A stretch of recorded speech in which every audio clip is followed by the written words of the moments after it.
미국은 지금 허리케인 때문에 아주 고생하고 있고, 대한민국은 북한의 핵실험으로 국방과 외교에 어려움을 겪고 있습니다. 말세에는 나라가 나라를 대적하고 기근과 지진 같은 재해가 일어날 것이라고 했는데, 정말 요즘 보면 마지막 때가 가까웠구나라는 생각을 가지게 됩니다. 특히 이번 주에 우리 마음을 아프게 했던 몇 사건들이 있었습니다. 부산에서 일어났죠. 여중생 집단 구타 사건인데, 사건의 전말이 밝혀지면서 와, 정말 무서운 세대구나라는 생각을 했고, 더 무서운 것은 뭐냐면 반성의 기미가 보이지 않는 거예요. 피해자나 가족에 대한 미안함이 없는 것, 죄책감을 찾아볼 수 없는 것이 정말 무서운 세대구나라는 생각을 했고, 동시에 사도 바울이 예언했던 말세에 대한 말씀이 떠올랐습니다. 디모데후서 3장 1절에서 5절에 보면, 너는 이것을 알라. 말세에 고통하는 때가 이르러 사람들이 자기를 사랑하며 돈을 사랑하며 자랑하며 교만하며 비방하며 부모를 거역하며 감사하지 아니하며 거룩하지 아니하며 무정하며 원통함을 풀지 아니하며 모함하며 절제하지 못하며 사나우며 선한 것을 좋아하지 아니하며 배신하며 조급하며 자만하여 쾌락을 사랑하기를 하나님 사랑하는 것보다 더하며 경건의 모양은 있으니 경건의 능력은 부인하니 이 같은 자들에게서 내가 돌아서라라고 했습니다. 딱 지금 우리 시대를 가리켜 하는 말씀 아닙니까? 자기를 사랑하고, 그죠? 욜로족, 그죠? 또 뭐예요? 무슨 족이라고 하던데? 자기를 사랑하고 돈을 사랑하고 또 자랑하기를 좋아하고, 그렇죠? 우리가 SNS만 봐도 너무 자기 자랑하는 거 좋아하잖아요. 부모를 거역하는 세대, 무정하고 절제하지 못하고 사나운, 선한 것을 좋아하지 않는, 특별히 쾌락 사랑하기를 하나님 사랑하는 것보다 더 사랑하는 세대가 바로 지금 오늘 우리 세대입니다. 여러분, 타락과 부패는 저주와 심판을 몰고 옵니다. 타락이 더 이상 갈 데가 없을 때 심판으로 가게 되는 거예요. 창세기 3장에서부터 시작된 죄악은 계속 이어졌습니다. 가인은 하나님을 떠났고, 또 가인의 후손 역시 하나님의 이름을 부르지 않게 되었습니다. 그렇게 세상에 죄가 관영하고 더 이상 버틸 수 없는 한계까지 왔을 때 하나님께서 세상을 심판하시기로 작정하십니다. 오늘 여러분 우리가 읽은 이 창세기 6장 전반부는 심판이 일어나기 전의 상황을 기록해 놓은 것입니다. 심판은 7장에서 일어나거든요. 물론 지금 우리 이 본문이 아주 옛날 일이라서 우리의 관심 바뀔 수 있고, 또 심판이라고 하니까 조금 다소 무서운 감이 없잖아 있습니다. 그러나 여러분, 마태복음에 주님이, 또 누가복음에 예수님이 홍수 전에 노아가 방주 들어가던 날까지 사람들이 먹고 마시고 장가들고 시집가면서 그렇게 아무런 대비 없이 살다가 홍수가 나서 망했다라고 하면서 인자의 임함도 이러하니라 라고 했습니다. 예수님의 재림도 이러하니라 라고 했어요. 예수님이 재림하시기 전의 상황이나 노아의 때나 비슷하다는 거예요.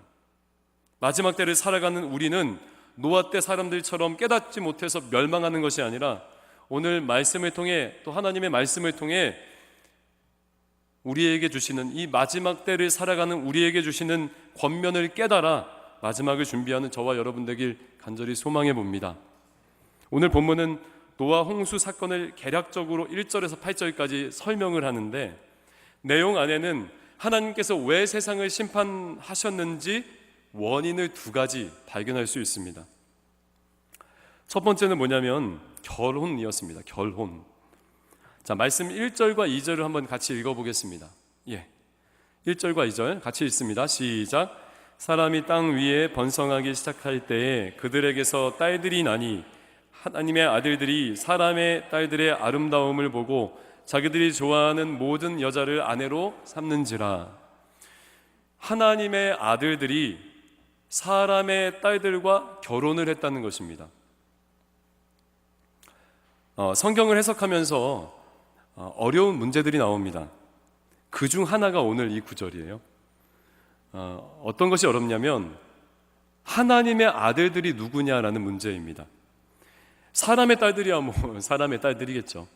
죄악된 사람의 딸들이겠죠. 그런데 하나님의 아들들이 누구냐라는 그 문제 때문에 해석이 어려움을 겪습니다. 제가 오늘 나눌 것은 세 가지 정도인데, 먼저는 하나님의 아들이 천사가 아니냐라는 해석입니다. 욥기 1장과 2장에 보면 하나님의 아들들이라는 말이 나오는데, 이때는 천사를 지칭하는 말이거든요. 그래서 천사가 하늘에서 내려와서 사람과 결혼하여 자식을 낳았는데 그 자식이 네피림, 거인이 되었다라는 그런 해석입니다. 그러나 여러분, 천사가 결혼을 할까요? 마태복음에 보면 부활 때에는 장가도 아니 가고 시집도 아니 가고 하늘에 있는 천사들과 같다라고 말씀하셨습니다. 그렇죠? 천사들은 장가도 아니 간다는 이야기예요. 그래서 이 해석은 적절치 않습니다. 두 번째는 뭐냐면 하나님의 아들들이 당시 힘이 있는 통치자나 어떤 왕이다라는 해석이에요. 그래서 자기의 힘으로 자기가 좋아하는 그런 여자를 취했다는 것입니다. 이게 너무 울리는데요? 이게 너무 큰가? 예.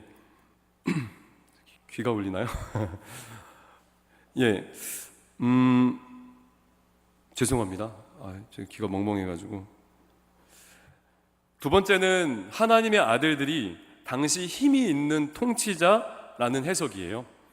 자신의 힘으로 자기가 좋아하는 많은 여자를 취했다는 것입니다. 그러니까 일부일처로 살았던 것이 아니라 자기 욕심대로 많은 여자를 불이한 방법으로 그렇게 취하며 살았다라는 그런 해석인데, 아주 불가능한 해석 같지는 않습니다.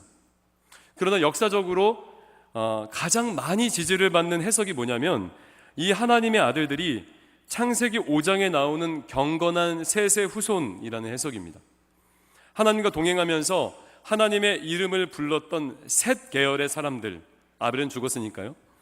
그래서 이 하나님의 사람들이 당시 사람의 딸 가인의 후손들과 결혼하여 살았다는 것입니다. 성경의 흐름상 가장 적절한 해석이에요. 창세기를 통해 우리는 이 세상에 두 인류가 있는 것을 알 수 있죠. 여자의 후손과 가인의 후손입니다. 뱀의 후손입니다. 뱀의 후손은 사단에게 속한 자, 즉 가인의 후손을 뜻하는 것이고, 여인의 후손은 아담으로 말미암아 죄의 본성을 가지고 살아가지만 계속 하나님의 이름을 부르며 믿음으로 피해 제사를 드리던 그러한 경건한 사람들, 하나님께 돌아가려는 그런 사람을 여인의 후손이라고 하죠. 그리고 그 끝에는 예수 그리스도가 오시는 것이죠. 오늘 말씀은 이 섞일 수 없는 두 부류의 사람이 결혼을 했다는 것입니다. 여러분, 깨끗한 물에 더러운 걸 이렇게 딱 부으면 어때요? 물이 깨끗한가요? 아니, 깨끗할 수 없습니다. 절대 깨끗한 물이 될 수 없습니다. 더러운 물이 되는 것이죠. 바로 이것이 하나님께서 견디지 못하고 심판을 작정하신 이유입니다. 하나님의 아들들이 외적인 그 아름다움만 보고 사람의 딸들과 결혼한 것입니다. 사실 사람의 딸들이 타락하는 것은 문제가 아닙니다. 어차피 그들은 타락하는 거예요. 가인의 후손 라멕을 보면 자신의 상함 때문에 사람을 죽이고 반성하기는커녕 뭐라고 하냐면, 자기를 죽이는 자는 벌을 77배나 받을 것이다 라고 아주 뻔뻔스럽게 이야기하거든요. 이런 일은 창세기에만 있는 것이 아니라 우리 사회를 봐도 그렇죠. 여자이기 때문에 죽이고, 또 뭐 예전에는 전화 많이 썼다고, 공중전화 쓸 때 전화 많이 썼다고 뒤에서 칼로 죽이고, 또 쳐다보는 것이 기분 나쁘다고 죽이는 세대가 오늘날 우리 세대입니다. 정치, 경제, 사회가 타락해서 경제 위기가 오고, 또 동성애가 만연한 것이 어쩌면 당연한 거예요. 왜냐하면 죄인들이 모여 사는 곳이 바로 이곳이니까 그렇습니다. 그러나 문제는 뭐냐면 하나님의 사람들이 타락하는 것입니다. 교회가 타락하는 것입니다. 하나님의 아들들이 자기 위치를 지키지 않고 세상과 똑같이 살아가는 것, 그렇게 세상과 결혼해서 살아가는 그것을 하나님이 가장 싫어하십니다. 못 견뎌하세요. 여러분 한번 성경을 한번 쭉 한번 읽어보세요. 지금 일독하고 계시죠? 예, 하반기 그 일독 성경 일독표 나눠드렸죠? 지금 이렇게 쫙 읽어가면서 뭐 궁금한 것들 뭐 저한테 카톡 주시고 해서 너무 감사한데 한번 계속 한번 읽어보세요. 이스라엘 백성들이 다른 민족과 결혼해서 다른 그 민족이 섬기는 우상과 함께 하나님을 섬길 때 여지없이 그 민족을 이스라엘을 치셨거든요. 심판하셨습니다. 그래서 하나님께서 자기의 언약 백성이 된 이스라엘 족속에게 1계명으로 주신 것이 뭐예요? 나 외에는 다른 신을 내게 두지 말지니라 라고 했습니다. 하나님의 백성은 하나님만 섬겨야 하는 것입니다. 그래서 지금 하나님이 심판을 작정하신 거예요. 말씀해 보니까 오늘 이 창세기 6장 말씀해 보니까 하나님의 아들들이 자기 눈에 좋은 대로 여자를 삼았다라고 했습니다. 하나님의 사람이 하나님 보시기에 좋은 대로 살아야 하는데 자기 눈에 좋은 대로 살았던 거예요. 성도가, 거룩한 백성인 성도가 세상의 아름다움을 보고 그 세상과 함께 살려고 교회 가는 것을 포기하고 뭐 예배 드리는 일에 소홀하고 하나님 섬기는 그 일을 내려놓는 그런 것 말입니다. 세상 사람들과 똑같이 돈을 사랑하고 자기를 사랑하고 자기 마음대로 자기 좋은 것만 취하며 살아가는 것. 여러분, 하나님이 절대 그것을 가만두지 않으세요. 이런 것이 바로 심판의 원인이란 이야기죠. 교회 절대 세상과 섞여서는 안 됩니다. 세상 가치관과 방법이 이 교회 내에 유입되어서는 절대 안 돼요. 늘 하나님의 방법, 하나님 말씀이 중심이 되어서 이 교회가 운영되어야 됩니다. 그러나 요즘 교회는 어떻습니까? 세상에서나 볼 수 있는 직분을 둘러싼 그 힘의 논리를 여기서 볼 수 있어요. 돈에 따라 움직이는 그러한 일들, 특히 내면이나 본질보다 외적인 크기와 힘, 이런 것에 집중이 되고 우선이 되는 그러한 일들을 보면 정말 마음이 아파요.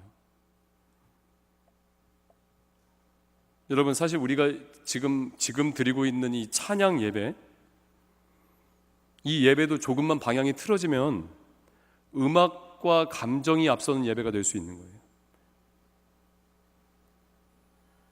세상과 섞일 수 있다는 이야기입니다. 그래도 감사하고 다행인 것은 우리 찬양팀 얼마나 말씀 나누고 우리 인도자분 콘티 짤 때 말씀을 중심으로 짠다고 제 목을 얼마나 조르는지 몰라요. 말씀 언제 주실 거예요? 그래서 너무 감사해요. 사실은 하나님의 말씀이 중심이 되어서 일을 감당하는 또 임원 리더들 보면 참 감사합니다.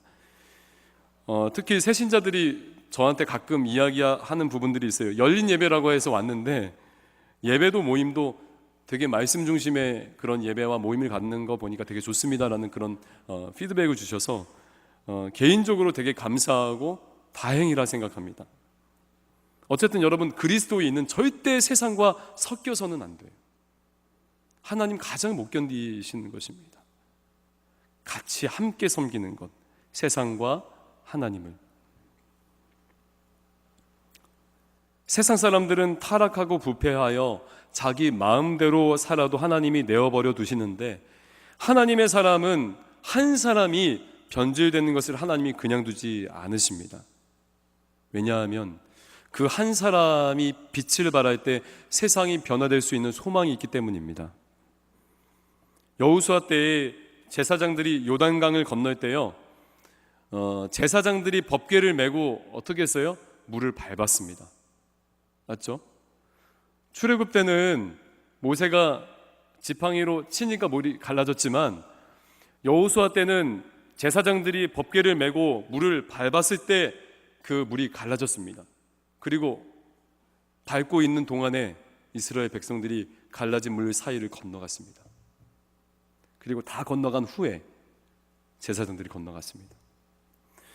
바로 이것이 바로 우리 그리스도인들의 역할이며 교회의 역할인 것입니다. 저와 여러분이 변해야 합니다. 세상이 변하는 것보다 저와 여러분이 변해야 하고 회개해야 합니다. 저와 여러분이 세상의 아름다움에서 눈을 떼고 이젠 하나님을 향해 눈을 들어야 하는 것입니다. 사랑하는 우리 청년 여러분, 성도 여러분, 하나님의 아름다움, 하나님의 방법, 하나님의 가치관이 우리 가운데 회복되는 은혜가 있길 간절히 축원드립니다. 두 번째 심판의 원인이 뭐냐면 하나님의 경고를 듣지 않아서입니다. 이것도 사실 난해 구절이긴 한데요, 잘 들어보세요. 오늘 3절을 한번 같이 읽겠습니다. 3절입니다. 자, 시작. 여호와께서 이르시되 나의 영이 영원히 사람과 함께 하지 아니하리니 이는 그들이 육신이 됨이라. 그러나 그들의 날은 120년이 되리라 하시니라. 여기서 나의 영은 성령님을 뜻합니다. 이제 해석의 여지가 두 가지 정도 있는데 저는 한 가지만 택하여서 말씀드리고 많은 저명하신 신학자나 목사님들도 그렇게 해석을 합니다. 여기서 나의 영은 성령님인데 그러면 성령님께서 앞으로 사람과 영원히 함께하지 않으시겠다는 말인가? 그것은 아닙니다. 성령님은 예수 믿는 우리 안에 지금도 내주하시고 우리 가운데 지금도 역사하십니다. 할렐루야. 예수 그리스도의 대속의 은혜로 우리와 영원히 함께 하시죠. 그러나 구약 시대에는 사실 다릅니다. 성령님이 이스라엘 백성과 함께 계시다가도 이스라엘 백성들이 죄를 지었을 땐 어때요? 떠나십니다. 그리고 이어서 심판이 왔습니다. 그러므로 지금 하나님이 하시는 말씀은 성령님이 이제 120년 정도 함께 계시다가 너희 그 죄악의 관영함 때문에 떠나시는데 이어서 심판이 올 것이다 라는 이야기예요. 다른 해석은 무엇이 있냐면 사람의 수명이 120년 정도 되었다라는 해석이 있는데 성경의 문맥상 이제 심판이 120년 정도 후에 올 것이다 라고 우리가 해석하는 것이 적절합니다. 무슨 말이냐면 성령께서 그 역사를 거두실 때가 있다는 의미입니다. 그런데 이 당시 사람들은 이 성령님의, 이 하나님의 경고를 듣지 않았습니다. 노아의 경고를 듣지 않았습니다. 120년 동안 계속해서 주님이 역사하셨을 것입니다. 사람들을 통해서 이제 마지막 때가 올 거야, 이제 심판이 올 거야 라고 말씀하는데 듣지 않았던 것입니다. 에녹을 통해, 무두셀라를 통해 계속 경고하셨고 또 노아가 어때요? 그 오랜 세월 동안 뭘 지었습니까? 방주를 지었습니다. 방주를 짓는 그 오랜 시간 동안 사람들이 분명히 그 방주가 지어지는 것을 눈으로 봤을 것입니다. 그러나 그들은 듣지 않았습니다. 하나님의 경고로 받아들이지 않았던 것입니다. 그래서 결국 하나님은 궁창 위의 물과 깊은 샘을 터뜨려 홍수 심판을 하신 것입니다. 그러니까 120년은 결국에는 경고의 기간입니다. 경고의 기간. 회개하고 돌이킬 그런 기회를 주신 것인데 사람들은 듣지 않았고 노아 식구만이 그 경고를 받아들이고 살았던 것입니다. 여러분, 이 사실 심판의 이야기뿐만 아니라 우리가 성경을 보면 알 수 있는데 하나님의 경고를 듣고 돌이키면 하나님 분명 회복시켜 주십니다. 할렐루야. 이스라엘 백성들이 죄악이 가득 차면 주님이 누구를 보내셨죠? 선지자를 늘 보내주셨습니다. 여지없이 선지자로 하여금 백성들에게 경고하시고 백성들은 회개하고 돌이켰습니다. 그때 주님이 회복시켜 주셨습니다. 우상 숭배의 죄에서 떠나지 않으면 너희가 망하게 될 것이야 라고 주님이 선지자들을 통해 경고하셨습니다. 우리도 들어야 합니다. 하나님의 그 경고를 듣고 회개해야 합니다. 성경을 통해서 또 여러분들의 개인적인 묵상을 통해서 설교를 통해서 또한 하나님이 보내시는 사람들을 통해서 여러분 하나님의 그 경고를 들어야 합니다.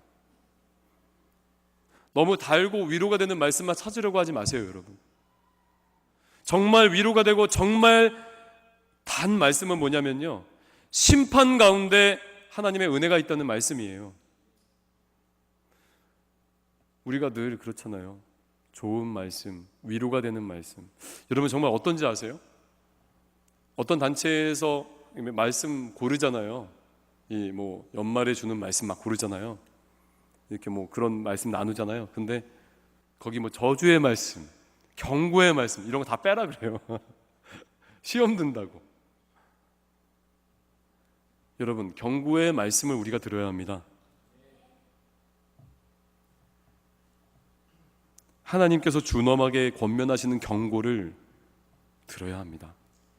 사실 여러분도 아시겠지만 부서를 운영하고 또 이제 목회자의 권위나 이 교회의 권위가 예전과 같지 않으면서 권면을 하면 사람들이 많이 상처를 받습니다. 7위까지는 아니겠죠. 그러나 잘못을 지적하고 권면을 했을 때 청년이나 성도나 많이 상처를 받습니다. 그래서 굉장히 조심스럽습니다. 그러나 여러분들이 사람에게 상처받지 않고 들을 수 있는 좋은 방법이 있어요. 뭐냐면 하나님의 말씀을 보는 거예요. 설교를 통해 하나님의 말씀이라 내가 받아들이고 또 매일마다 그 하나님의 말씀을 묵상을 통해 또 여러분 지금 읽고 있는 그 일독을 통해 주님의 뜻을 구하는 거예요. 너무 이렇게 골라서 이렇게 취사 선택하지 마시고 주님이 때로는 아주 준엄하게 권면하시는 권면을 들으시는 은혜가 있길 간절히 축원드립니다. 가슴이 찔려서 아프지만 우리가 찔려야 회개할 수 있고 또 회개해야 살 수 있는 것입니다. 그런데 참 감사한 것은 하나님께서 오래 참으십니다. 그가 죽으면 심판이 온다는 뜻의 무두셀라 가장 오래 살았습니다. 969년, 1000년 가까이 살았습니다. 성경을 읽어봐도 알 수 있는데 이스라엘이 돌이킬 때까지 주님이 참으세요. 기다리십니다. 그러나 백성들의 죄악이 가득해서 더 이상 견디지 못할 때 하나님의 심판은 아주 무섭고 신속하게 임합니다. 누가복음 17장에 그 주님이 노아의 때에 임한 심판의 이유를 설명하시는데 한번 여러분 읽어볼까요? 같이 17장 27절입니다. 같이 한번 읽어보겠습니다. 시작. 노아가 방주에 들어가던 사람들이 먹고 마시고 장가 들고 시집 가더니 홍수가 나서 그들을 다 롯의 때에도 불심판이 임했는데 마찬가지 이유였습니다. 사람들이 먹고 마시고 사고 팔고 집을 지었다라고 그 이유를 설명합니다. 아니 뭐 크게 잘못된 것 같지 않잖아요. 그죠? 사람이 먹어야 살죠. 그리고 먹기 위해서는 일해야 살죠. 사고 팔아야죠. 장가 가고 시집 가는 일도 죄가 아니죠. 주님의 명령입니다. 그러나 문제는 뭐냐면 그것이 전부예요. 그게 문제입니다. 그것만 위해 사는 것입니다. 죄나 심판에 대해 영적으로 완전히 무감각해져서 육신이 됨이라 육체적인 그 일에만 몰두하며 사는 그것입니다. 그러다가 심판을 맞이하는 것입니다. 정말 무서운 것이 이것입니다. 그냥 평안한 거예요. 전혀 문제가 없는 것입니다. 사고 파는 일 잘 되고요. 먹고 마시는 일 아주 잘 되는 것입니다. 시집도 잘 가고 장가도 잘 가는 거예요. 그렇게 살다가 멸망하는 것입니다. 분명히 우리가 죄를 짓고 있는데 죄에 대한 가책을 느끼지 못하는 것, 사고 파는 일에 우리의 이 육체적인 이 일에 몰두하다 보니까 내가 어떠한 죄를 짓고 있는지 완전히 무감각해진 것입니다. 성경에 말하듯이 감각 없는 자가 되어서 그렇게 내가 죄를 짓는지 밥을 먹는지 무엇을 하는지 모르는 것입니다. 지금 사회적으로도 그렇지 않습니까? 이것이 죄인지 저것이 죄인지, 동성애가 나쁜 것인지 잘못된 것인지.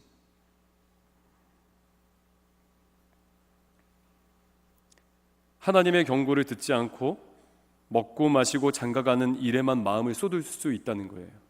그리스도인들도. 사랑하는 성도 여러분, 하나님을 외면하지 말고 하나님의 심판을 늘 기억하면서 우리의 귀를 열어 주님이 우리에게 무슨 말씀을 하시나 듣는 그 은혜가 여러분 가운데 있길 축원드립니다. 그래서 여러분 우리가 들어야 합니다. 들어야 나의 실상을 알고 깨닫고 볼 수 있는 것입니다. 하나님께서 이렇게 하나님의 사람들이 세상과 구별되지 않고 또 사람들이 하나님의 경고를 무시하며 살던 세상을 결국 심판하시죠. 창세기 7장 기록에 의하면 이렇게 말합니다. 노아가 600세 되던 해 둘째 달 곧 그 달 11의 날이라 그 날에 큰 기품의 샘들이 터지며 하늘의 창문들이 열려 40주야를 비가 땅에 쏟아졌더라 라고 했습니다. 하나님께서 물로 심판하셨습니다. 본래 여러분 세상을 만드실 때 하나님께서 물과 물을 나누셨죠. 그렇죠? 맞아요? 물과 물을 나누셔서 궁창 위의 물과 궁창 아래의 물로 나누시고 궁창 아래의 물에서 물이 이렇게 물러가면서 묻히 드러나 땅이 되었다라고 했습니다. 맞습니까? 일독 하는 거 맞죠? 그래서 아주 먼 옛날에는 하늘 위에도 물이 있었다는 이야기죠. 물층이 있었다는 것입니다. 그러나 노아 홍수 심판 때에 다 쏟아져 내린 것입니다. 그래서 하늘의 창이 열려서 물이 내렸다라고 한 것입니다. 그렇게 모든 세상이 물에 잠기어 다 죽게 되었습니다. 그러나 오늘 본문 끝에는 이렇게 말합니다. 8절 8절 같이 한번 읽겠습니다. 시작. 그러나 노아는 여호와께 은혜를 입었더라. 죄악이 가득했던 세상, 그래서 하나님의 심판을 받아 마땅한, 하나님께서 모두 쓸어버려도 할 말이 없는데 하나님께서는 노아에게 은혜를 베푸셨습니다. 하늘로부터 은혜를 입은 노아는 하나님과 동행을 했고, 여기서 동행했다는 것은 심판을 인식하며 주님의 마음과 뜻으로 그렇게 살았다는 것이죠. 네, 노아는 그렇게 살았습니다. 주님의 명령을 준행하며 살았습니다. 어떤 명령이었죠? 네, 명하신 대로 산에서 나무를 엮어 방주를 만들었습니다. 예비했습니다. 그래서 홍수가 났지만 노아와 가족들은 멸망하지 않았던 것입니다. 여기서 오늘 홍수 이야기의 좀 결론을 좀 짓고 싶은데요, 오늘 제목과도 연관이 되어 있고, 홍수 이야기를 대할 때 우리는 이렇게 생각합니다. 물로 세상을 다 쓸어버렸구나. 야, 잔혹하다. 여러분, 물에 빠져 죽은 사람 봤어요? 홍수가 난다는 것이 굉장히 무서운 거예요. 물에 다 잠겨서 죽는다는 것이.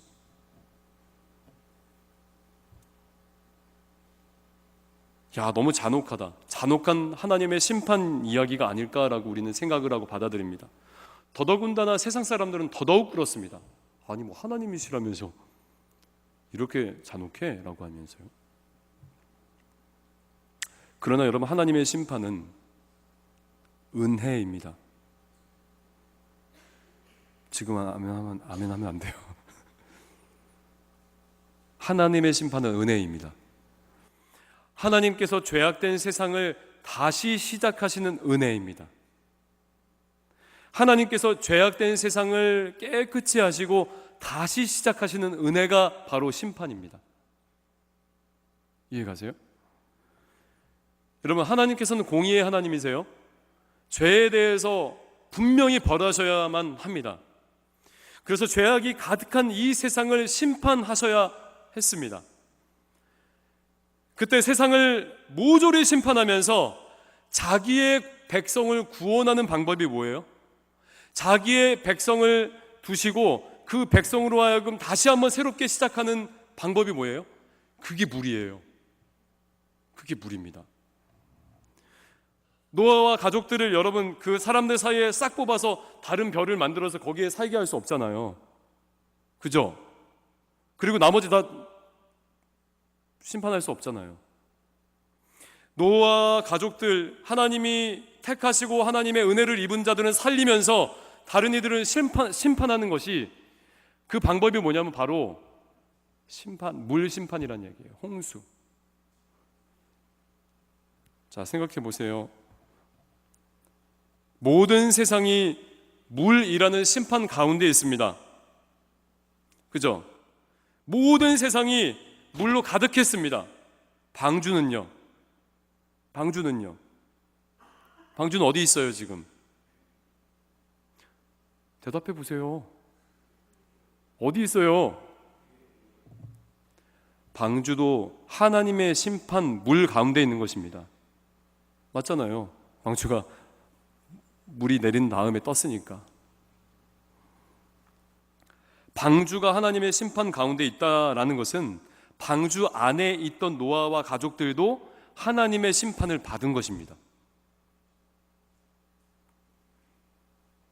그러나 그는 방주 안에 있었기 때문에 그들은 산 것입니다.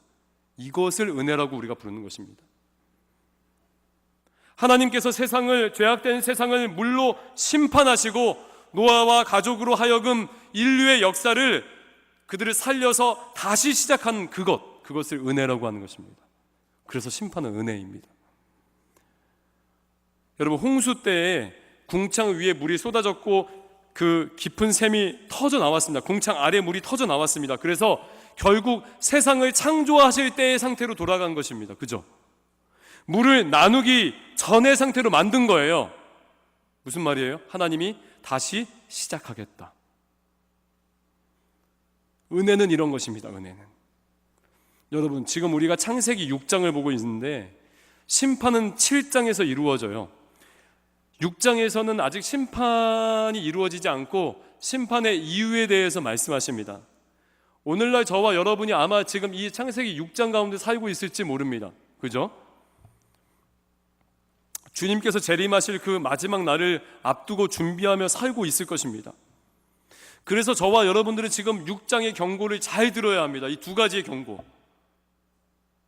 세상과 섞이지 마라. 하나님의 사람들은 세상과 결혼해서는 안 된다는 이 경고의 메시지를 들어야 합니다. 그리고 두 번째, 늘 깨어 있어서 주님의 뜻을 분별해야 된다는 이 경고의 메시지를 들어야 합니다. 그리고 무엇보다 하나님의 심판 속에서 살 길은 뭐예요? 저와 여러분들이 심판을 받지 않을 만한 그런 사람들이 아니죠. 그렇다면 하나님의 심판 속에서 우리가 유일하게 살 길은 뭐예요? 방주 안에 있는 것입니다. 방주 안에 거하는 것이에요. 그래서 우리가 기억해야 합니다. 오늘날 우리가 거해야 할 방주가 어디입니까? 예수 그리스도의 십자가이죠. 예수 그리스도의 십자가가 구원의 방주입니다. 왜냐하면 십자가는 뭐예요? 십자가 사건은 예수님께서 우리 죄에 대한 심판을 받으신 거예요. 우리 대신 하나님의 아들이 심판을 받으신 것입니다. 그가 방주가 되신 것입니다. 그리고 우리가 사는 길은 뭐냐면 그 안에 거하는 것입니다.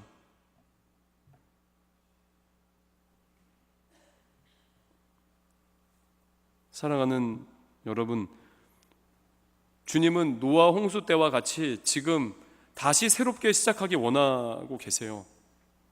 그리스도 안에서 새로운 피조물이 된 저와 여러분들을 통해서 좀 새로운 세상을 만들기 원하시는 것이죠. 하나님의 나라, 하나님께서 통치하고 하나님이 주인이 되는 그 하나님의 나라를 새롭게 시작하기 원하시는,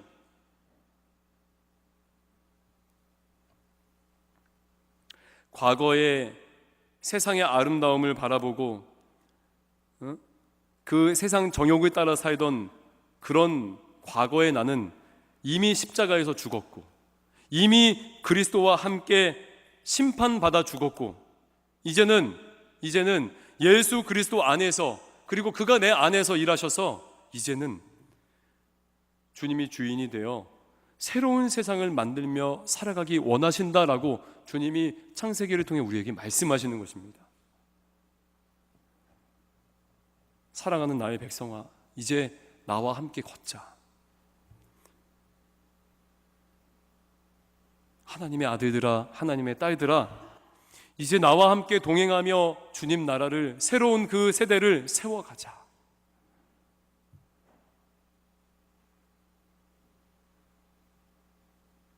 노아 홍수 심판은 새롭게 시작하시는 하나님의 은혜임을 믿으시길 축원드립니다. 너무 감사하죠. 심판받아 마땅한 우리들인데 물심판 불심판을 받아 마땅한 우리들인데, 노아처럼 은혜를 주셔서 방주 안에 거하게 하시는, 십자가 안에 거하게 하시는, 예수 안에 거하게 하셔서 우리를 살리고 살린 것뿐만 아니라 새로운 그 시대를 열어가자라고 말씀하시는 주님 너무 감사하지 않으세요? 근데 저와 여러분들은 계속 아직까지 옛날에 묶여서, 과거에 묶여서, 옛 시대에 묶여서, 죄악이 관영한 그 시대에 섞여서 살아가고 있지 않냐는 거예요.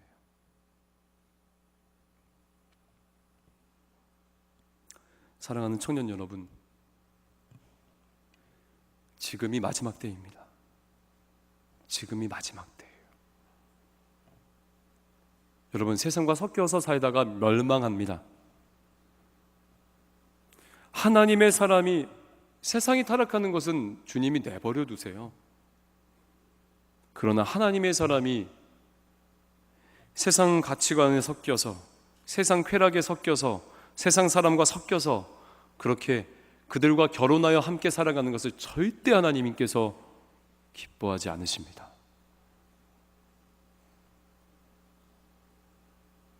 여러분, 정말 기뻐하지 않으세요?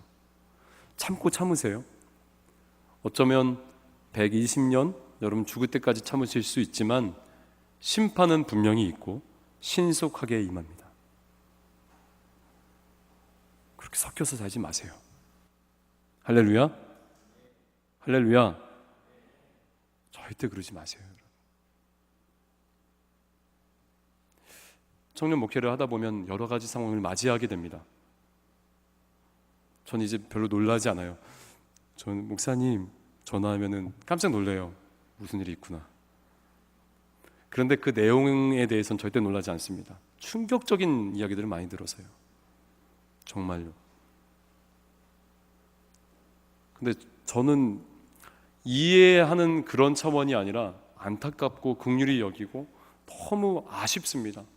얘가 왜 이렇게 세상에 섞여서 이 고생을 하고 이렇게 살다가 행복이라는 것을 느껴보지 못하고 하나님 나라라는 것을 경험해보지 못하고 진짜 이거 잘못되면 어떡하지? 라는 그런 걱정이 앞서고 안타깝고 아쉽습니다.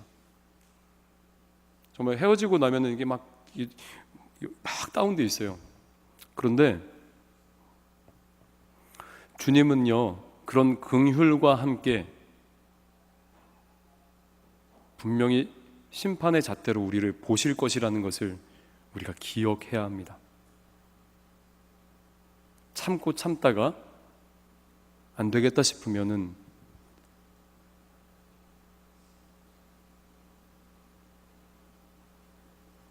내처집니다.